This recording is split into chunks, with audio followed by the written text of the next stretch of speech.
Ayan, ayan, hinagis na yung PC para sa anchorage namin yan. Ayan.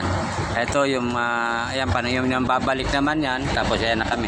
Ayan, kung makikita mo na nagtayuan yung mga tao, isa na rin kami sa mga tatayo. Ngayon na pag, ano yan, na preparing na ilalagay yung ladder, yung tawiran doon sa ano, para makalabas kami.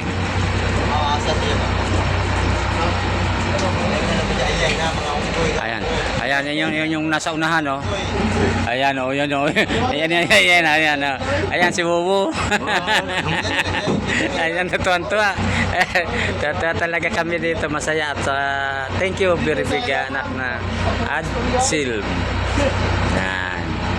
Ayan, nakapila na kami para magkaano. Alang, siguro ko, hindi ko na yan kasi maaaring baka mabasa yung ano ko.